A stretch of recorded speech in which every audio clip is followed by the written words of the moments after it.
일본의 수출 규제에 대한 정부 대응을 놓고 여야는 오늘도 공방을 벌였습니다. 여당은 우리 경제가 튼튼하다며 힘을 모아 대응하자는 입장이지만 야당은 정부가 해법도 없이 반일 감정만 조장하며 고립을 자초하고 있다고 비판했습니다. 국회 연결해서 알아보겠습니다. 최민기 기자.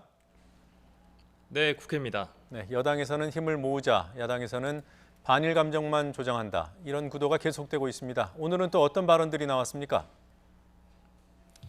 네, 더불어민주당은 어제 일본의 화이트리스트 배제 조치가 공포된 데 대해 부당한 조치에 맞서 모두가 단결해야 한다고 밝혔습니다. 특히 불확실성을 키우려는 일본 의도대로 되기에는 우리 경제가 튼튼하다고 거듭 강조하며 이 성급하게 근거 없는 불안감을 가질 이유가 없다고 다잡았습니다.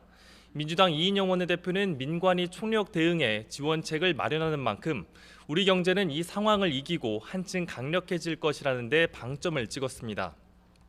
그러면서 연일 안보 경제 실정을 주장하는 자유한국당을 향해선 국민을 호도해 경제 불안감을 조성하는 데 매우 유감이라고 반격했습니다.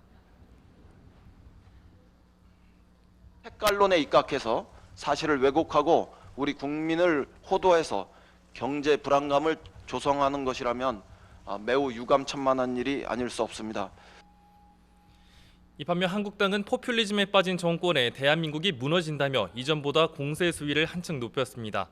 황교안 대표는 정부의 선심성 포퓰리즘 정책이 경제를 나락으로 떨어뜨리고 한일 갈등으로 경기는 더 나빠지는데 정부는 세금 중독에서 벗어나지 못하고 있다고 질타했습니다. 또 최근 도쿄올림픽 보이콧과 일본 여행 금지 발언을 겨냥해 집권 여당이 총선용 반일 감정 확산에 목을 메고 한일 관계를 파국으로 몰아간다고 지적하기도 했습니다. 여기에 외교 역사상 이렇게 4강 외교가 모두 무너져버린 사례는 한 차례도 없었던 것으로 안다며 한미동맹과 한미일 공조 복원을 위해 무능한 외교안보 라인부터 전면 교체해야 한다고 촉구했습니다. 총선용 반일 감정 확산에 목을 메고 한일 관계를 아예 돌이킬 수 없는 길로 몰아가는 것입니다. 이 바른미래당 오신환 원내대표 역시 민주당이 구체적인 해법을 내놓지는 못하고 국민의 반일 감정에 기대 상황을 악화시키고 있다고 비난했습니다. 최근 민주당 소속 서울 중구청장이 명동 일대 일본 반대 현수막을 무더기로 내걸었다가 철회해서 이 빈축을 산 것은 그런 문재인 정부의 민낯을 대신 보여주는 것이라고 쓴소리를 했습니다. 이 정부와 여당은 엉터리 정책으로 경제를 망친 데 이어 일본과의 경제 전쟁까지 중구난방으로 대응해 엉망진창으로 만들고 있다고 비판했습니다. 구체적인 해법은 내놓지 못하고 국민의 반일 정서에 기대서 아무 말 대잔치나 벌이며 상황을 악화시키고 있습니다.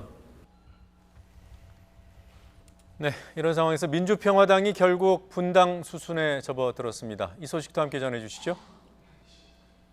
네, 당 진로와 이 정동영 대표 등 지도부 거취 문제를 놓고 갈등을 겪었던 민주평화당 내용 사태가 결국 분당으로 결론이 났습니다. 이 정 대표의 사퇴를 촉구하는 비당권파 모임인 대한정치연대 소속 평화당 유성엽 원내대표는 오늘 오전 10시에 이 같은 내용의 기자회견을 했습니다. 이 대한정치연대 소속 의원 10명 모두 탈당하겠다며 탈당 시기는 다음 주 월요일인 오는 12일 11시로 못 박았습니다. 유 원내대표는 당을 떠나는 마음이 편치는 않지만 제3지대 창당이란 2보 전진을 위해 일보 후퇴를 하는 것이라며 탈당에 임하는 소회를 밝혔습니다. 직접 들어보겠습니다. 당을 떠나게 두는 마음이 편치만은 않습니다. 그러나 제3지대 신당 창당이라는 2보 전진을 위한 1보 후퇴라고 애써서 생각을 해봅니다. 이로써 옛 국민의당과 바른정당 합당의 반발에 갈라져 나온 평화당은 창당 1년 반 만에 다시 또 분당의 아픔을 겪게 됐습니다. 이를 계기로 야권발 정계 개편에 불이 붙는 것 아니냐는 관측 속에 정치권도 이번 사태의 파장을 예의주시하고 있습니다. 지금까지 국회에서 YTN 최민기입니다.